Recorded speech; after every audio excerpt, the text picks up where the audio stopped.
Maddie said in my introduction, my name is Tony, and today I'm going to be talking to you about a little project I started here at the university, and it's really become a passion project. So I hope that, and it's been a great opportunity for me to kind of grow as a human and as a young professional. So I hope that by sharing it with you, maybe you can get some of the messages that I learned as well.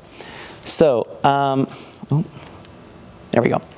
So I wanted to give you a little bit of an insight into my background. I'm a very proud Duquesne University alum, hailing from the biomedical engineering department. And as a trained biomedical engineer, I am tasked with viewing medical problems through this lens right here. Engineering, science, math, and clinical application. So what this means is that I am tasked with advancing healthcare for society.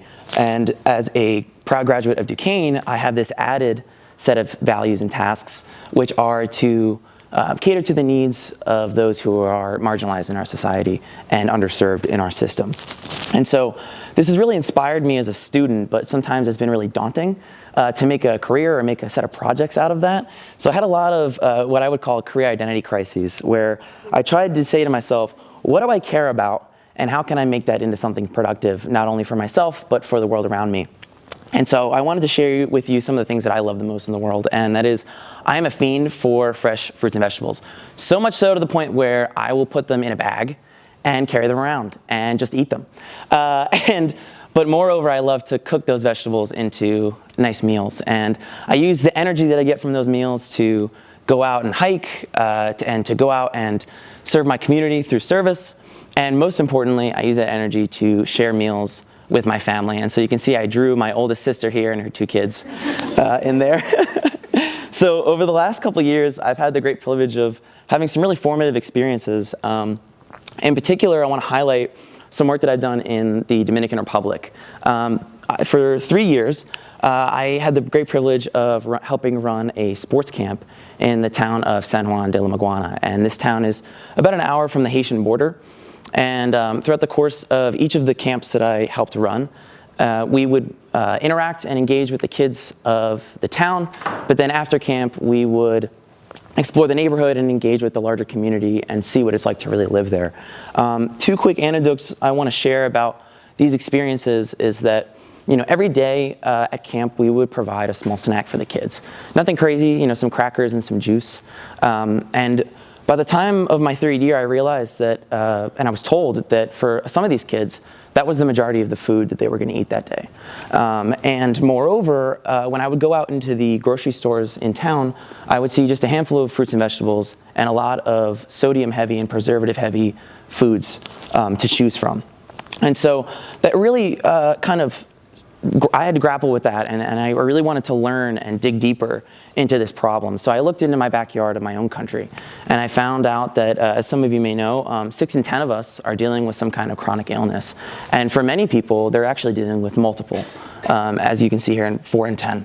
And so as a biomedical engineer, I say, wow, that's a huge problem in not only in our healthcare system, but for our individuals. And what's something that can help maintain a good quality of life and impact them? And I found out through some of my research that, food and diet is one of the most tried and true ways to affordably and effectively help manage chronic illness. And so on a deeper level, I started to see food not only as medicine, but as preventative medicine. So I found out through some more research that about 90% of us are dealing with some kind of dietary or nutritional deficiency. And so this problem, I noticed, spanned the greater society. And as an engineer and as a young person, I said, well, I want to now take all of that I've learned and think locally in my own backyard here at the university in Pittsburgh. And so I had the great opportunity to join the community engaged scholars here at the university, where I was paired up with Macedonia FACE down here in the Hill District. And that experience was very formative for me, and it caused me to kind of really assess a lot of the things that I've come to learn as a person. And I would say about half of my work dealt with hanging out with seniors at the senior center that they have on the Hill. And I got to interact with them, and it was a very boots on the ground, person-to-person experience where I really came to understand the social determinants of health and how they interplay not only into individual wellness, but to community wellness. And so the other half of my experiences at Macedonia Face involved working with their food security initiatives. And so that really inspired me a lot, and it really made me think. And so I started researching again, and I wanted to shed light on the problem. So I found out that through some reports that 1 in 5 Pittsburgh residents are dealing with food insecurity. That's over 60,000 people. And moreover, in our country, it was reported last year that 44.2 million individuals were food insecure at some point. And so when I overlay that into the broader context of our society, I noticed that food insecurity and food security is part of a larger cycle that deals with poor nutrition, chronic illness, the exacerbation of chronic illness, and then, of course, high healthcare expenses and negative health outcomes. And so when you overlay this again, I started to notice the connections between systemic poverty and social, mental, physical, and spiritual wellness. And so I knew as an engineer, I said to myself, wow, I hope that maybe I can help influence a positive solution to this problem. And it combines a lot of the passions that I have as an engineer. And so I said to myself, well, I know what I know. I know that I'm an engineer. I know that I can solve problems, build things, engage with people. I also know what I don't know. I don't know the specifics of, at the time at least, the specifics of what initiatives are already out there and how I can play a part in that. And then this large body of knowledge, for me, represents the things that I don't even know that I don't know. And so it was a very big process that was rooted in a lot of curiosity. And so I wanted to take on this kind of format of thinking of see, judge, act, right? I wanted to see and engage with the problems of my community and understand the face of it. And then I wanted to discern what I can do to help contribute to a solution and then act on those. So I spent a lot of time ideating a possible solution, and this started with a lot of learning. Now, I mentioned before, I love being in nature. Through some more research, I found out that community gardening is one of the most effective ways to improve the food environment of communities through community engagement. So not only could you help farm your own fruits and vegetables, but you can use that harvest to create larger community engagement programs. And so I saw this really cool map and I said, wow, Grow Pittsburgh, they do great stuff. I love that. And I was really excited about that. But then I noticed very quickly that as a student, I'm only in Pittsburgh for a couple months, from September to May, realistically. And I realized that as a student and as people of my constituency, we couldn't really follow a full project from seed to harvest to community engagement. And so I said to myself, what can we do? How can I start listening so that I can maybe try to draft something out? And so over the last couple months, I've sent out a 32-question survey to about 70 different people, spanning different backgrounds here in the city and elsewhere. And some main takeaways that I got was there's a great interest in community gardening. And there's a great interest, moreover, in bringing community gardens in the indoor environment. And I also learned that people are really interested in creating initiatives and community engagement programs around community gardening at the indoor level.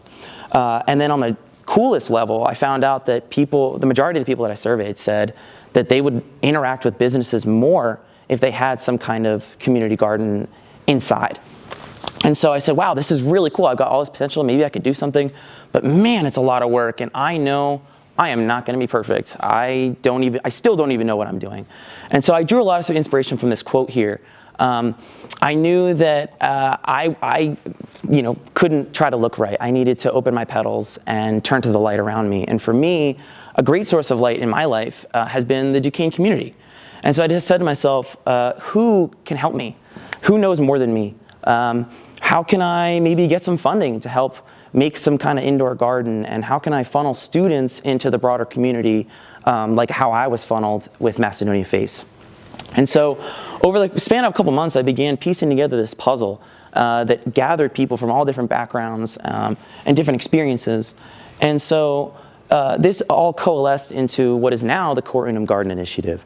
And so as you can see here, it's a lot of words, but our mission is to gather communities in one heart and one spirit around food security and nutritional wellness and eco-sustainability. And the hope for this is that we can make food options that are not only healthy, but available, affordable, and convenient for people in our community. And so I wanted to use hydroponic gardening. And so you may be asking, what is this? And so hydroponic gardening is a way of growing plants without soil. You can grow a lot of plants in a nutrient solution, and you can grow a lot of plants also in a very small setting in an indoor fashion. And so I said, wow, this is really cool. It's pretty affordable, according to the internet. I can grow things really fast, and I can get high yields. So this means I can yield produce and herbs over the winter months. And I can make cool cookout events with students, and I can get support from the university and leverage those connections.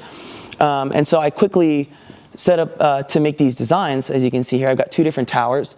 And I was like, all right, cool. I think I got a budget together. They're pretty budget friendly, and they only take up about a 3 foot by 3 foot area.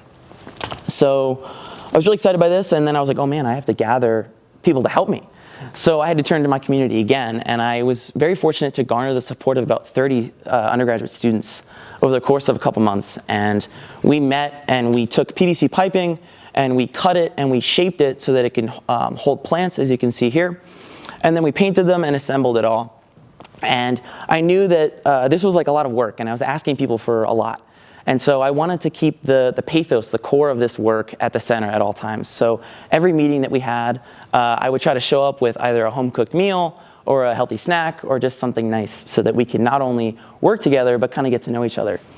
And so in 2023, it was super exciting. We got all this great feedback and support from the university. So many students were like, wow, like, let's get a part of this. This is awesome. So there were some nonprofits in town that said, wow, this is really great work. We'd love to work with you going forward. And we were even able to paint the gardens with the thumbprints of all the people that helped make them possible. And it was really exciting. But I very quickly learned that it is way easier to start something than it is to continue it and make it sustainable. And so I was very quickly humbled because I realized that my time as a student was dwindling. I, at the time, had graduated as an undergraduate, and I was transitioning to a master's degree here at the university, and says, oh man, I gotta really prune back my thoughts and my aspirations so that I can make this a long-term sustainable project. So over the course of the last couple months, I've been working on optimizing these systems, and I've been working on trying to understand how to build this out into potentially a nonprofit one day. And so I was really fortunate to get some support from some undergraduate students here at the university in the engineering department.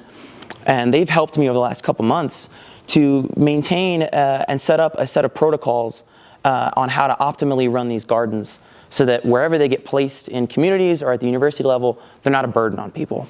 So it's been really exciting to follow this project, and as I look forward into my future, I've been trying to condense all what I've learned into a simple message, and that is, these 3 things: listen, learn, and look to community. And it's been really a humbling and a lot of growth in this process, and so I want to leave you on 2 things. One, I started out with this project really struggling on what my identity as a young person, and I found out that I could combine this design thinking process as an engineer with something that I really cared about. And so I'll leave you on this quote that a really wise guy named Macklemore once told me. And that is, don't try to change the world. Find something that you love and do it. And eventually your world will change. And so I'll leave you with this question. Sure, the work that I've just started here is far from changing the world, but I leave you with, what do you love and how will you change the world one day? So thanks.